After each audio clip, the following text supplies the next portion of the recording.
The American banking crisis is real.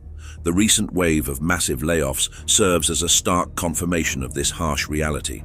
Even if others are making positive noises about the economy's resilience, apparently the banking sector doesn't share the enthusiasm. Almost all of the major banks in the United States have been quietly cutting headcounts, with some indicating during earnings season that more job losses are on the way. Regulatory filings have revealed that the major American banks have laid off a combined 20,000 workers since the start of the year. JPMorgan Chase, the largest US lender, is undergoing a workforce reduction this week, with approximately 500 employees being laid off across multiple departments. The layoffs will impact various divisions within the bank, including consumer banking, commercial banking, asset and wealth management, as well as technology and operations.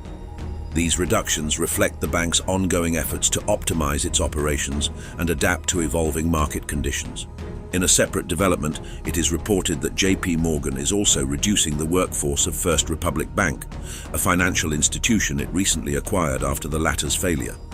Following its seizure by regulators and subsequent sale to JPMorgan in early May, First Republic Bank became the largest United States lender to collapse since the financial crisis of 2008. Around 1,000 employees of First Republic Bank are expected to be affected by these layoffs. Hundreds of JPMorgan employees were already laid off in 2022 in response to the spike in mortgage rates that has rocked the housing market. It has laid off employees due to the Federal Reserve's efforts to combat inflation. The shift has led to a rapid increase in mortgage rates, impacting both new mortgages and the profitable refinancing business. The bank mentions efforts to assist affected employees in finding new roles within the company or externally. This move reflects the broader consequences of the Federal Reserve's measures on the banking sector and its employees. JPMorgan Chase has joined the ranks of real estate companies Redfin and Compass, both of which announced mass layoffs this year as the housing market slows down. Each of those companies trimmed staff by 10% and 8% respectively. JPMorgan Chase CEO Jamie Dimon recently shared in a letter to shareholders that the United States banking crisis is still happening and its effects will linger for many years. According to Dimon, even after the crisis is over, there will be ongoing consequences that will impact things for an extended period. In a detailed 43-page message, he covered various topics, including JPMorgan's performance, global politics, and regulations.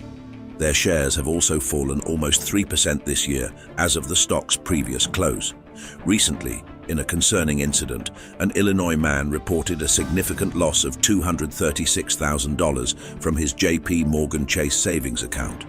The individual claimed that the bank not only failed to provide satisfactory answers regarding the alleged loss, but also went to the extent of cutting off his access to the account. This incident raises questions about the security and transparency of banking systems, where customers entrust their funds with the expectation of safety and reliability. While some consumers enjoy successful interactions with this financial institution, many others have experienced negative events. In addition to macroeconomic challenges, this financial institution has been named in numerous lawsuits alleging misconduct, illegal trading, deception, and other types of misbehavior in asset management. These included accusations of overcharging military members on mortgages and improper foreclosures, leading to settlements of $27 million and $56 million respectively. The bank also faced charges of violating international sanctions, misleading investors, rigging municipal bond transactions, manipulating the energy market, conspiring to set credit card prices, improperly foreclosing on homes, misleading mortgage finance agencies, and selling bad mortgages to investors.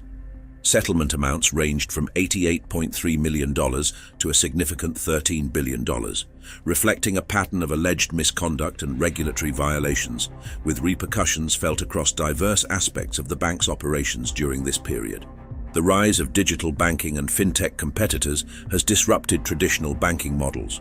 The advent of blockchain and cryptocurrencies has added another layer of complexity to the financial sector. As customers increasingly turn to digital platforms for banking services, traditional banks like JPMorgan face the need to adapt and invest in technology. This digital transformation requires significant capital expenditure, and the bank is reallocating resources to stay competitive in the evolving financial ecosystem. The bank is reportedly working to transition affected employees to new roles within the firm where possible and facilitating external employment opportunities for those impacted. Despite these efforts, the layoffs contribute to the broader narrative of economic uncertainty, impacting not only the financial industry but also the lives of the individuals facing job loss. The response from employees facing these layoffs is multifaceted. For some, the sudden loss of employment elicits feelings of stress and uncertainty about the future. Others perceive it as an opportunity for reinvention or a chance to explore new career paths. The broader context of economic challenges, inflation concerns, and industry shifts adds complexity to how both employees and financial institutions navigate these unprecedented times. The coming months will likely reveal more details about the long-term impact on the workforce and the strategies financial institutions employ to adapt to the evolving economic landscape. The ongoing banking crisis at JPMorgan Chase is sending ripples across the financial sector, impacting other banks in various ways. The layoffs at this bank are triggering a talent shuffle within the industry. Experienced professionals affected by the layoffs are available in the job market, potentially leading to an influx of skilled workers for other financial institutions. The crisis at JP Morgan is impacting investor confidence in the banking industry as a whole. Investors tend to closely monitor the performance and decisions of major players, and any signs of instability or financial challenges can lead to broader concerns. JP Morgan's banking crisis is not isolated, but is influencing the broader financial market.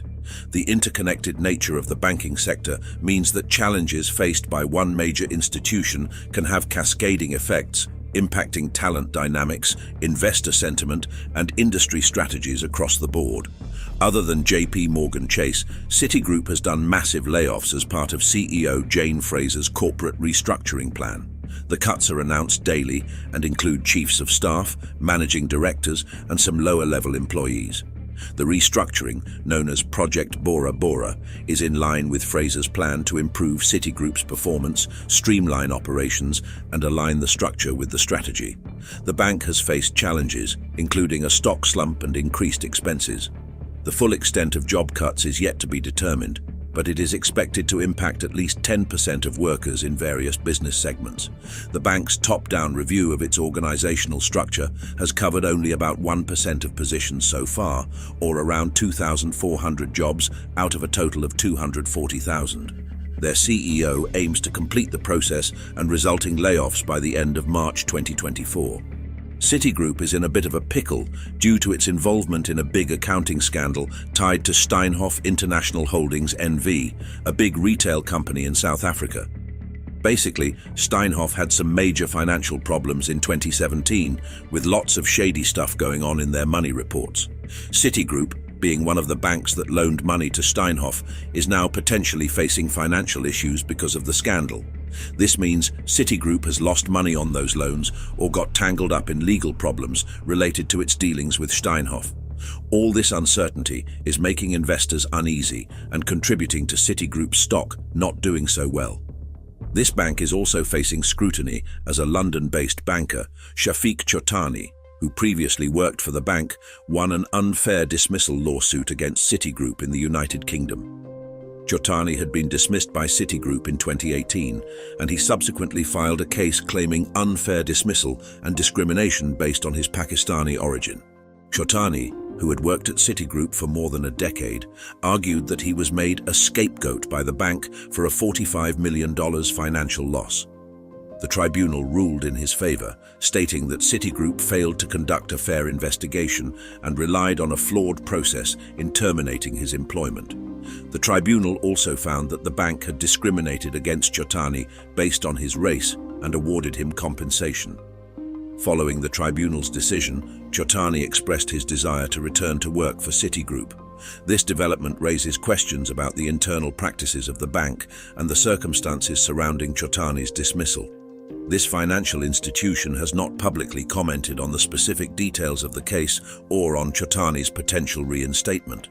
The bank has been reportedly in talks to resolve litigation with hedge funds and investment firms to recover approximately $500 million mistakenly paid by the bank on a loan owed by Revlon Inc., the now bankrupt cosmetics company owned by billionaire Ronald Perelman. Citigroup, acting as Revlon's loan agent, accidentally used its own funds in August 2020 to pay off a $894 million loan 3 years early.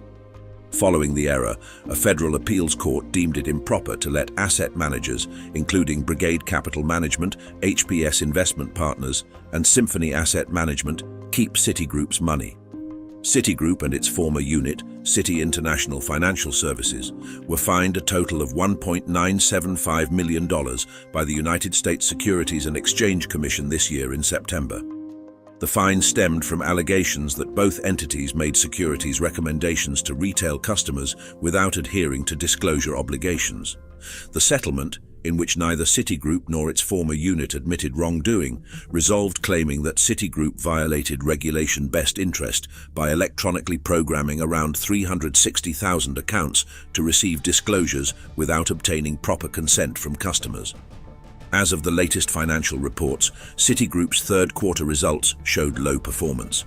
The bank reported a net income of $4.6 billion, reflecting a decline of 14% compared to the same period in the previous year. Revenue also saw a modest decrease, standing at $17.5 billion, down 2% year-over-year. The decline in earnings was attributed to lower revenue from the institutional clients group, partially offset by growth in the global consumer banking segment. Citigroup's increasing operating expenses, driven by legal costs and restructuring expenses, pose hurdles to its financial resilience.